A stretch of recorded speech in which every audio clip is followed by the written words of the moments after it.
Hi, let's discuss about diabetes mellitus. Diabetes mellitus is a chronic disease primarily due to a disorder of carbohydrate metabolism. The cause of diabetes mellitus is deficiency or diminished effectiveness of insulin, resulting in hyperglycemia and glycosuria. Secondary changes may occur in the metabolism of proteins, fats, water and electrolytes. Next is stages of diabetes mellitus. There are mainly 4 stages are there. First is pre-diabetes. Second one is suspected diabetes. Third one is latent diabetes. And fourth one is overt diabetes. First is pre-diabetes. In pre-diabetes, the fasting blood sugar is normal. Fasting blood sugar is normal. No symptoms will be there. In suspected diabetes, FBS may be normal. Symptoms occur after stress. In latent diabetes, FBS may be normal or raised.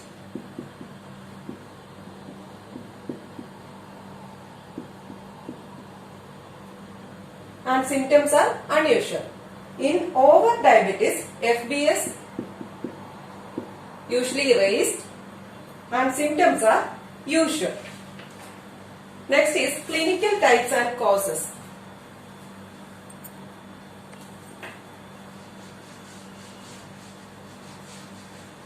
There are two main groups, primary and secondary. Primary is otherwise called as idiopathic. First we will see primary or idiopathic.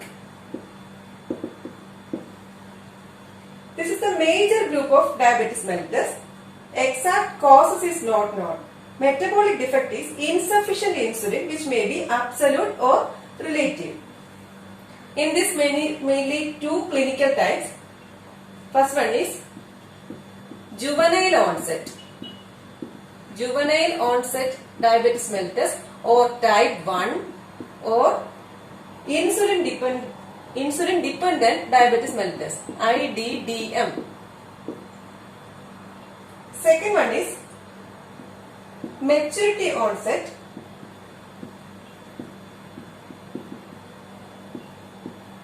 or type 2 or non-insulin dependent diabetes mellitus.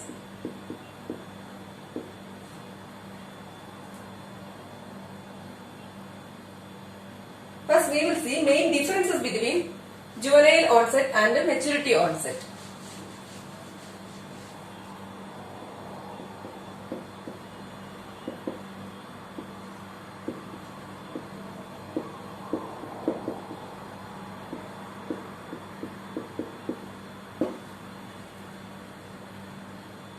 In juvenile onset, frequency is less.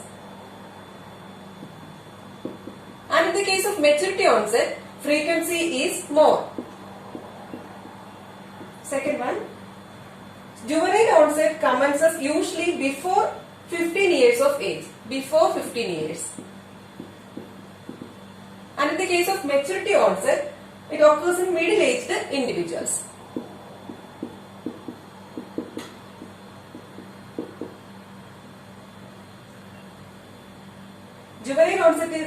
In juvenile onset, males are more prone than females. In maturity onset, women are more. Third difference is, in juvenile onset, speedy progression to ketoacidosis and coma. And in the case of maturity onset, ketoacidosis is rare. Fourth one is deficient in juvenile onset, deficient insulin.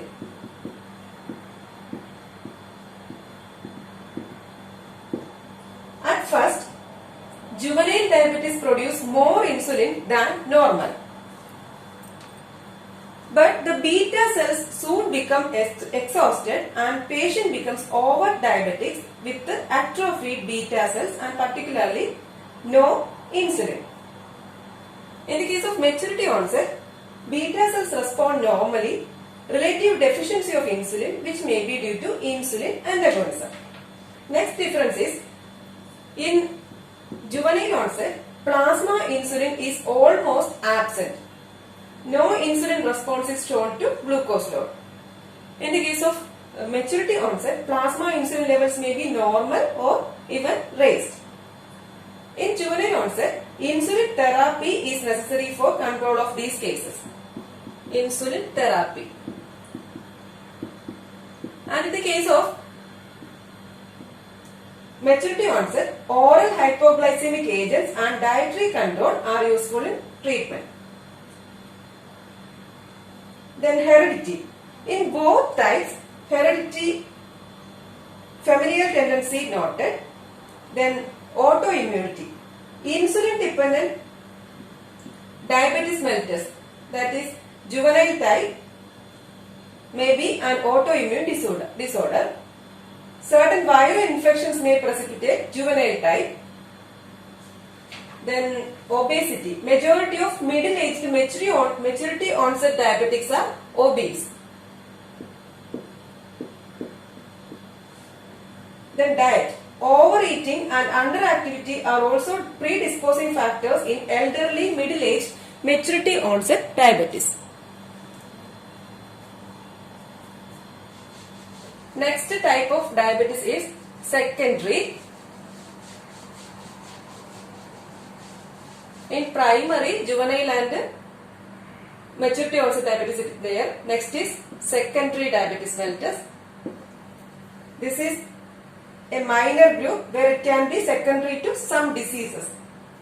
For example, pancreatic diabetes. Pancreatic diabetes in conditions like pancreatitis, hemochromatosis, and malignancy of pancreas. Second one is abnormal concentration of antagonistic hormones.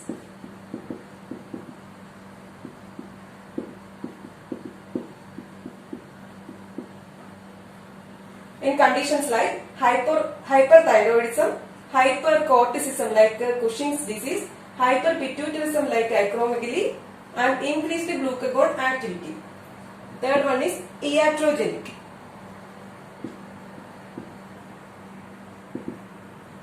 In genetically susceptible individuals, it may be precipitated by therapy like corticosteroids and thiazide diuretics. This is the major types of diabetes mellitus. Next we will see genes of diabetes mellitus. There are mainly two genes called MODY1 and MODY3.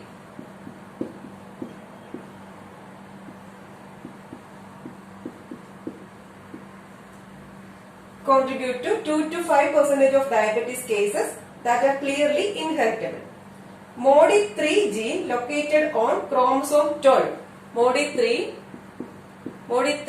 gene in chromosome 12 produces hepatocyte nuclear factor 1 alpha. Hepatocyte nuclear factor 1 alpha, a protein found in liver and in the beta cells of pancreas. MODY1 gene located on chromosome 20 makes hepatocyte nuclear factor 4 alpha, that is HNF 4 alpha, a cell receptor that plays a role in HNF 1 alpha production. HNF 4 alpha helps in the production of HNF 1 alpha. Next is presentation of diabetes mellitus. The disease has a varied presentation. First is glycosuria.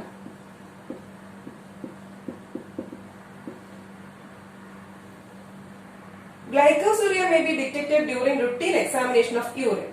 There may not be any signs or symptoms.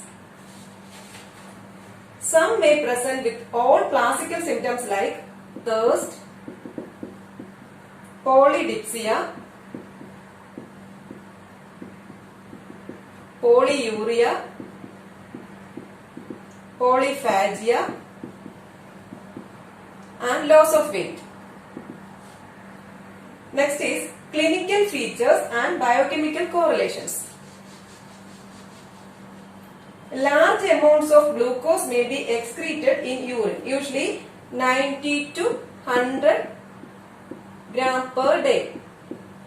Loss of solute produces osmotic diuresis, thus large volume of urine, that is polyuria, is there. Loss of fluid leads to thirst and polydipsia. Next is polyphagia, means eats more frequently, more fond of sweets. Tissues including muscles receive liberal supply of glucose but cannot use glucose due to absolute or relative deficiency of insulin or transport defect to cells. This causes weakness and tiredness. As glucose cannot be used for fuel, fat is mobilized, leading to increased free fatty acid in blood and liver.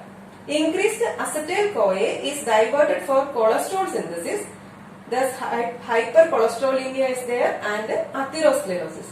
Xanthum must be developed. Increased ketone bodies leads to acidosis, which leads to hyperventilation. If ketosis is severe, acetone will be breathed out, giving characteristic fruity smell in breath.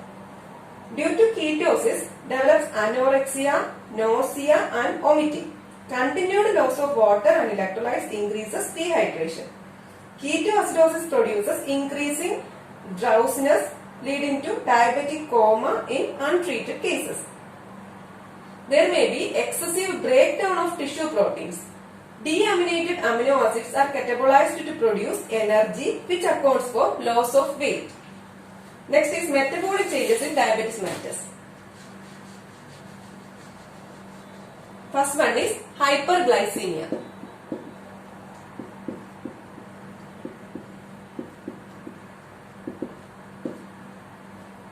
Hyperglycemia occurs as a result of decreased and impaired transport and uptake of glucose into muscles and adipose tissue. Decreased and impaired transport and uptake of glucose into muscles and adipose tissue. Next is repression of key glycolytic enzymes like glucokinase, phosphorfructokinase and pyruvate kinase, etc. Repression of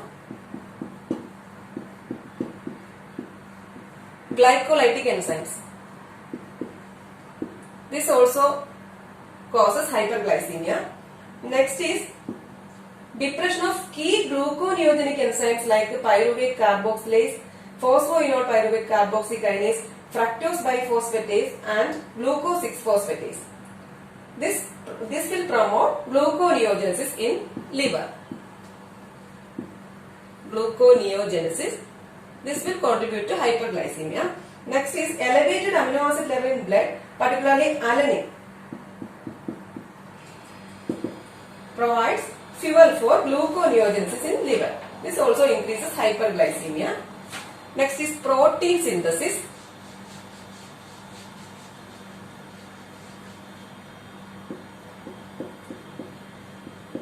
Protein synthesis is decreased in all tissues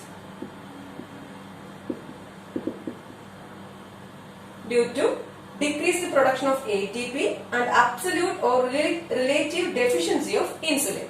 Third one is fat metabolism.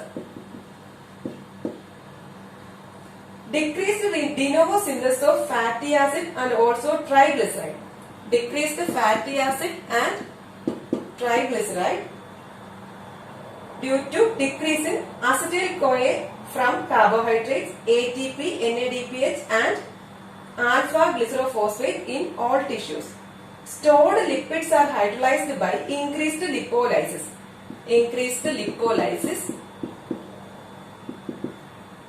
liberating free fatty acids.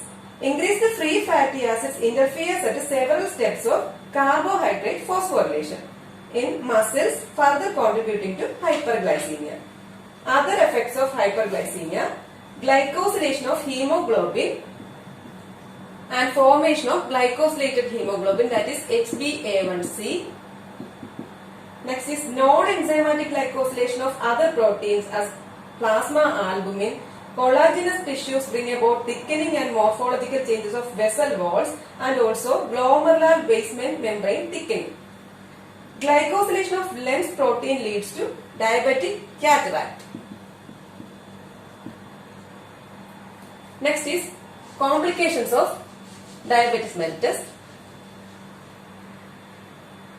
Immediate complication and late complication. Immediate complication, first is immediate complication. Diabetic ketoacidosis and coma is one of the most important complications, especially in type 1. Diabetic ketoacidosis and coma are most important complications, especially in type 1. Next is late complication. Late complications. Other complications are late to appear and are due to changes in blood vessels. These are of two types: large vessels involvement and small vessels involvement. First is large vessels involvement, atherosclerosis and its effects.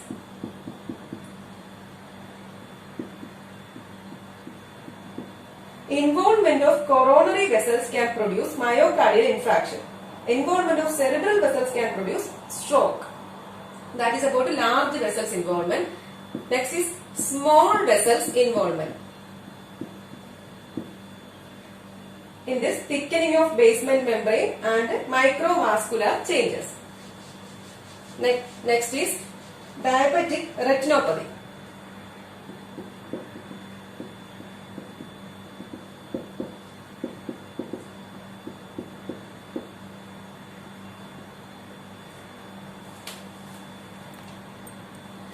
Hemorrhage in vitreous humor can cause sudden blindness. Next is diabetic cataract.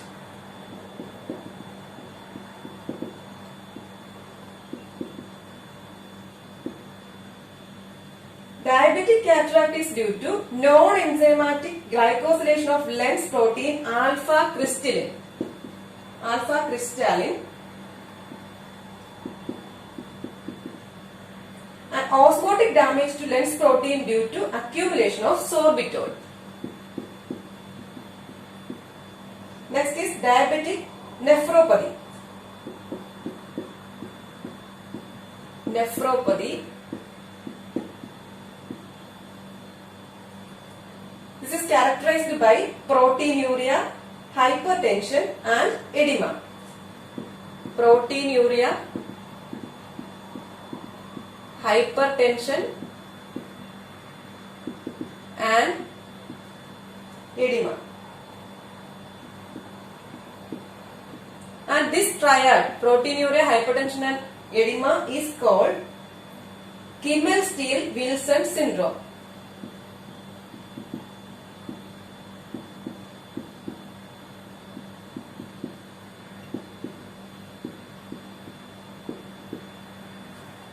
Next is peripheral neuritis or neuropathy.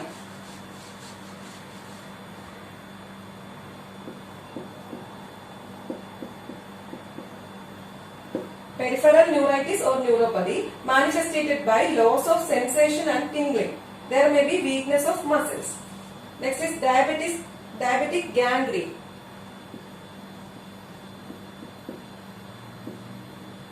This is due to diminished blood supply due to atherosclerotic changes in blood vessels. Next is skin lesions.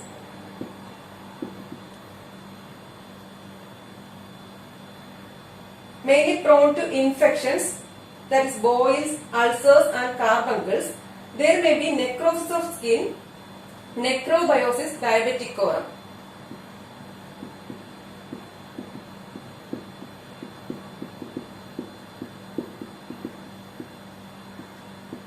Next is pulmonary tuberculosis, susceptible to pulmonary tuberculosis. These are the main complications of diabetes mellitus. So this is all about diabetes mellitus and types of diabetes mellitus, its complications. Thank you for watching.